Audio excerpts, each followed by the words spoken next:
I'm Elizabeth Alexander, a senior Black Studies and English double major at Amherst College. This talk is on my senior thesis fellowship project titled Too Much for My Weak Frame. In 1861, a formerly enslaved woman named Harriet Jacobs published her narrative of enslavement, Incidents in the Life of a Slave Girl, under the pseudonym Linda Brent. This narrative recounted her journey from enslavement to freedom. It is perhaps most well known for the lengths to which Jacobs goes to secure her freedom. Not only does she have 2 children by a white man in the community to stop sexual harassment from her master, she then spends about 7 years hiding in her freed grandmother's garret before finally escaping to freedom. Jacob's narrative is the subject of my senior thesis, which is currently being expanded as my fellowship project. This project takes the form of a website in which I argue that her narrative presents a unique relationship to traumatic experience and survival. By looking at the narrative through the theoretical lens of code, it becomes clear that Jacob's existence is shaped and controlled by a number of codes. Codes of traumatic experience, of written language, of social and legal natures, and of embodiment. Her disembodied experiences serve as the ultimate virus, disrupting the various codes that shape her life.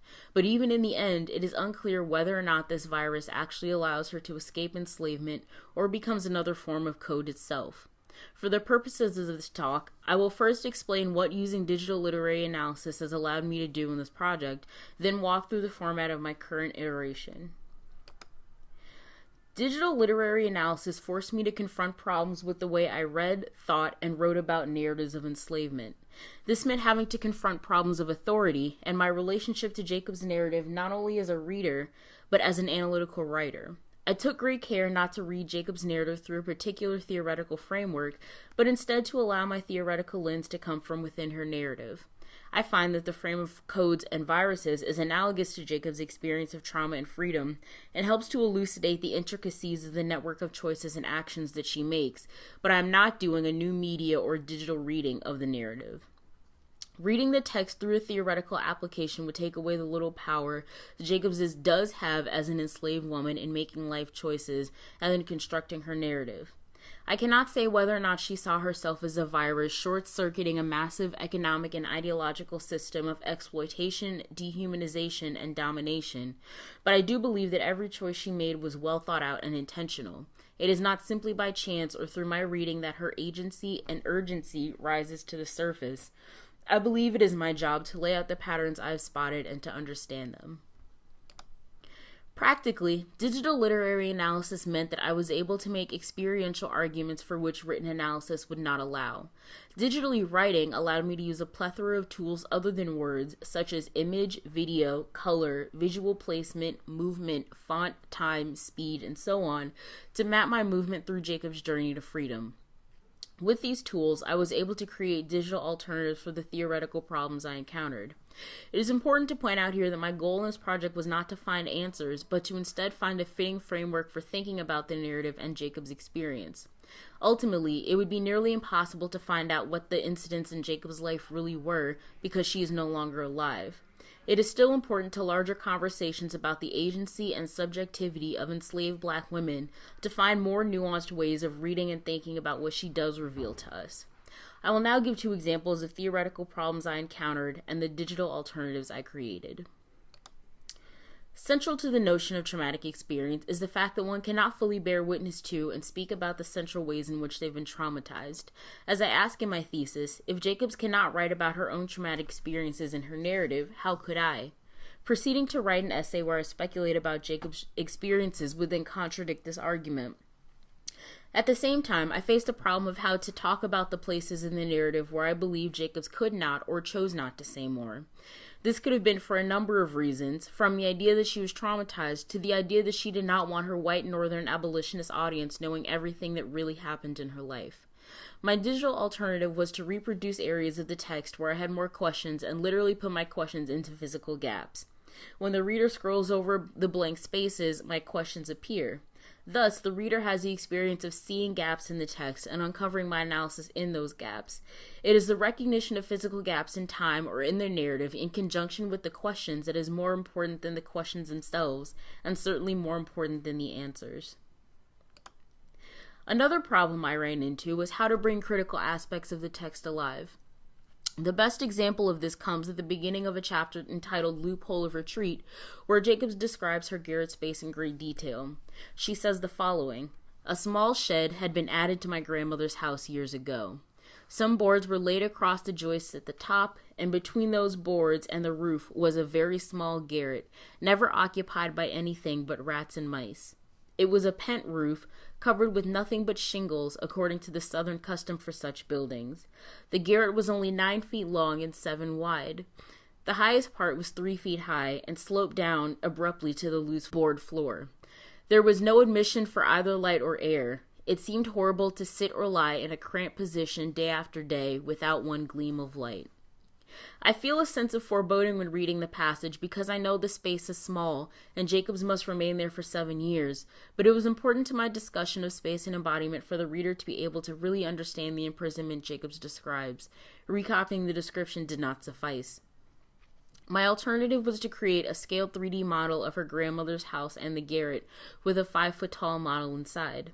Even having read the narrative multiple times, it was not until I saw how big the space actually would have been that I could begin to conceptualize what it would feel like to be confined in such a space, and how that would affect my relationship to my body and my freedom, and the way that I looked at the narrative completely changed. Now that you have a better understanding of what led me to digital literary analysis, let's look at the current iteration of my fellowship project that I have submitted for my senior thesis. The overarching theme for this project was to map and represent my journey from Amherst, Massachusetts into Jacobs' garret and back out as she gains her freedom. This journey is couched in the framework of a traditional essay, which serves 2 purposes. At the beginning, it allows me to give historical context for Jacobs, to talk about who she is and where she comes from, and to lead the reader into the journey. And at the end, it allows me to talk about what I learned about myself and my relationship to literature while creating this project. At the same time, it highlights the break between, quote, traditional scholarship and the journey the user will embark upon, which begins on the next page. This next page gives some rules, if you will, for the world that the user is entering. Practically, telling the user what kinds of things to look for makes sure that on every page, the user will see every element present and get the full experience I'm trying to create. But it also lets the user know that they have entered into a new world where experience and participation matter.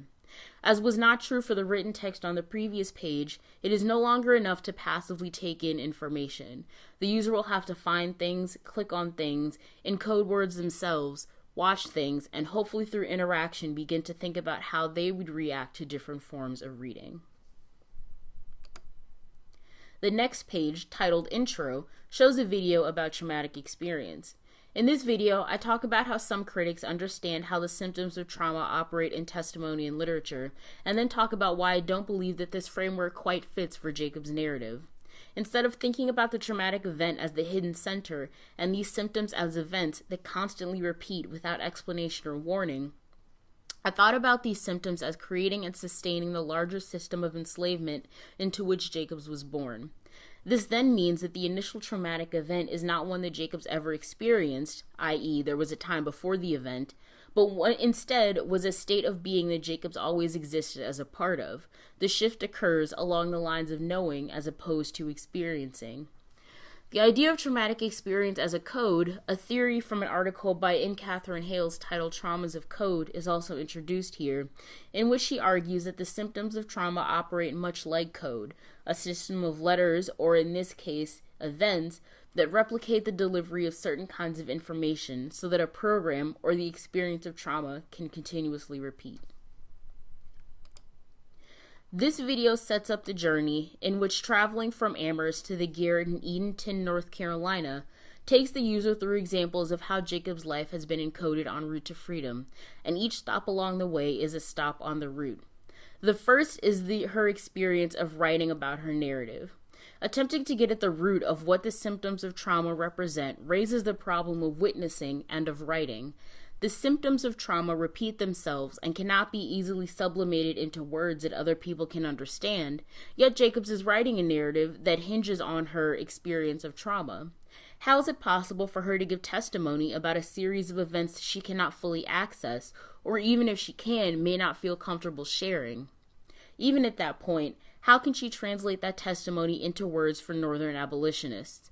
In tandem with the fact that her experience of enslavement is a form of code, being confined to written language is another code, and this is the section where I employed my first digital alternative, as I explained earlier.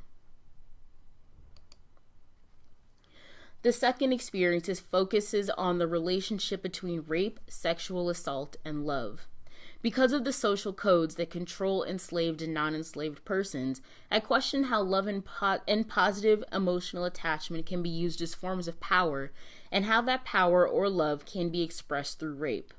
As a means of elucidating this argument, I draw connections between incidents in the life of a slave girl and Kindred, a 1979 work of speculative fiction by Octavia Butler. For the sake of time, I will not go into a full description of Kindred as I have with Incidents, but I use the novel because a major plotline deals with this exact tension between power, dominance, love, and sexual assault. At this stop along the route, I made a map of sorts, interweaving quotes from both narratives, and in each quote, there is a word that leads to a short explanation video. Currently, I have numbered the video so that the user goes through my explanations in order, but for the future, I'm considering taking the numbers away and letting the user move through the quotes as they wish. The last stop on the journey occurs after the user has arrived in Edenton and is moving towards the garret. This stop deals with codes of embodiment. Jacobs is able to escape the codes that imprison her by hiding in her grandmother's garret for 7 years. Even though she is technically no longer present in the community, she is able to affect the actions of those in the community from her position in the garret. Her confinement, however, has disastrous effects on her body, causing stiffness and numbness in her joints and limbs that will affect her for the rest of her life. In this moment, one could wonder whether this perceived disruption of the code instead further encodes her in structures of embodiment which she cannot escape. This is where my second digital alternative comes into play. I constructed the 3D representation of the garret to better understand the extreme constraints under which Jacobs placed her body. At the same time that she is extending her body to its physical limits, she is also operating outside of her body in what might be called moments of freedom. Her body is no longer present in the Edenton community, but the memory of her body and existence linger, and this destabilizes the code that holds Dr. Flint in power, the code of enslavement. This moment can also be considered one of transcendence that serves as the first step on the road to survival. While exploring freedom, the user zooms out from the garret to space through a series of videos following the way that Jacobs escapes the garret and arrives in the north. She is not completely free from the clutches of her master's family, but we know that she has outsmarted him, and in doing so broken the code that rendered her subservient. This was a very fast overview of the ideas and structures of my project to give you an idea of what all I have done.